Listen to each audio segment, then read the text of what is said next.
sit back and say, well, that couldn't be me, Joel. I don't have the education. I'm not that smart. I don't have the contacts. No, you've got to start seeing yourself differently. You are a barrier breaker. You are uncontainable. You've got so much talent in you, so much potential. There are seeds of greatness on the inside. And if you will break free from a limited mindset and enlarge your vision, you will see God take you places that you've never even dreamed of. That's what God has done for us. I think about the fact that we're sitting in this beautiful facility today. I tried to go the traditional route and buy some property and build a sanctuary on it. But God's dream for our life is always so much bigger than our own. God gave us this beautiful former sports facility, the premier auditorium in the 4th largest city in America. What was that? We broke barriers. God helped us to pave the way to go further. Now other people can go behind us and do the same thing. And you know, it's not just about being bigger, not just about the size, it's about advancing the kingdom. It's about making a mark in our generation. That's the way God wants it to be. Every generation should increase. Our former campus was on very small side streets in a rural section of town. Great people over there, but over time it had really gotten run down. Through the years, people used to say to my parents, what are you doing still over here in this part of town? Some of them even ridiculed them, saw them as second class. But isn't it interesting how God has a way of always giving you the last laugh? Today we're not on a side street, we're on the 2nd busiest freeway in the nation, sitting on a prime piece of property.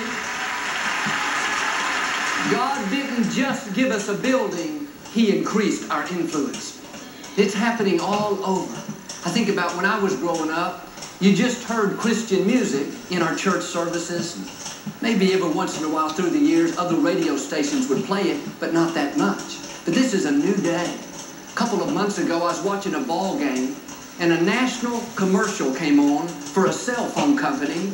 The music in the background was "You Are Good" all the time. You are good. It's the song that Israel wrote that we sing all the time. What's happening? We can't be contained. We are dangerous. We're on the loose. Don't you know the enemy's having a nervous breakdown? They tried to stop us from building a new sanctuary, and God blessed us with a premier sports facility.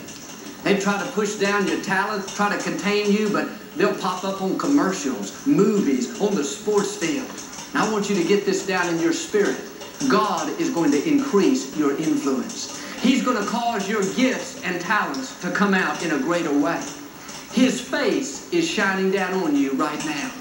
You've got to get rid of every limited, not talented, don't have what it takes, second-class mentality. You have exactly what you need. There are in you right now gifts, talents, ideas, inventions, books, movies. They are just waiting to come out. It's going to be like an explosion. You better get ready. God is about to thrust you into a new level of your destiny. You cannot be contained. It's been said that the most famous sports facility in the world is Yankee Stadium. A while back, when they were finishing building their new ballpark, someone from their organization called. They invited us to come and bring one of our Nights of Hope and be the first non-baseball event in the new Yankee Stadium. When my staff told me, I thought they were joking. I said, why do they want to invite me? They could invite the Rolling Stones, Madonna, Elvis, but instead,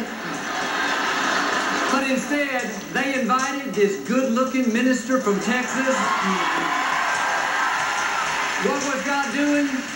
Increasing our influence. God was opening doors that no man can shut. We were able to take new ground for the kingdom.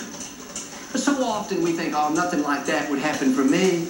You don't know my circumstances, Joel. You don't know what I've been through. Listen, God is not limited by your circumstances. God is not contained by your education, by your environment, how you were raised. All God has to do is breathe in your direction.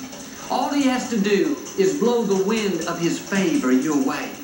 You could be standing at the very back of the line, but if the winds change and blow the other direction, instead of being last, you'll be first. couple of years ago, I was at an amusement park with our 2 children.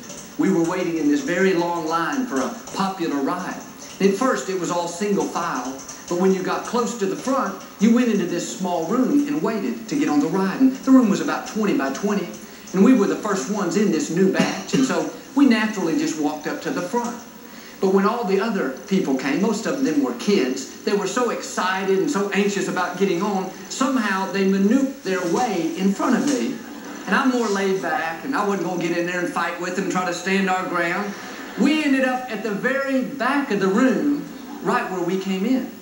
A couple of minutes, this young lady came out that worked there. She made announcements and told some instructions about what was going on. Then she says, "Everybody ready to go?" And everybody said, "Yeah." She said, "Okay, turn around and go back out the doors you just came in." Right where we were standing.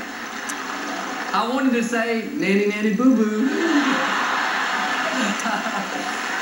I thought we would be last, but we were the first. What am I saying? All God has to do is change the direction of the wind, and you'll be first in line. That's God's favor on your life.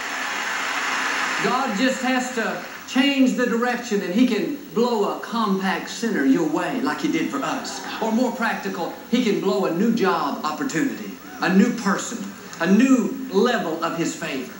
You may feel like today, man, you are at the back of the line, nothing's going your way, never getting any good breaks.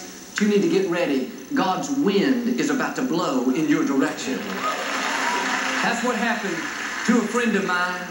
You heard the story recently of Dr. Todd Price. He told how he grew up in a small town in Kentucky, and he came from a lower income family.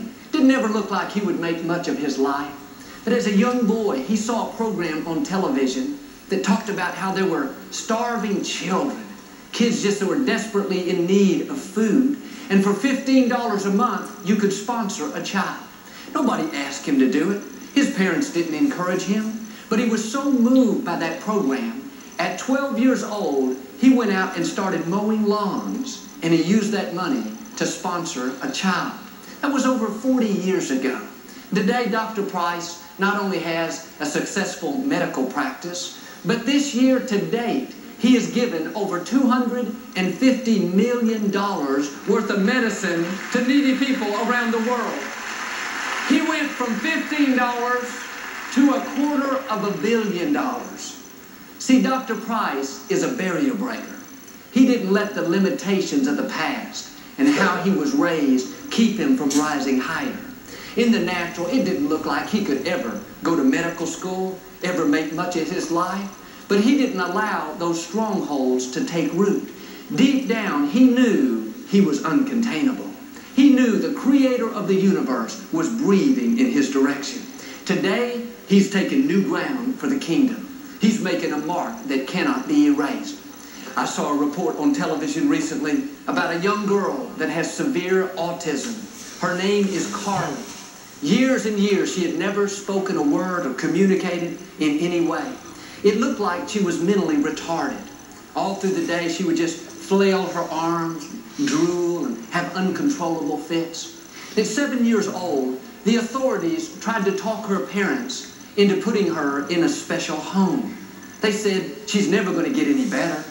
She doesn't even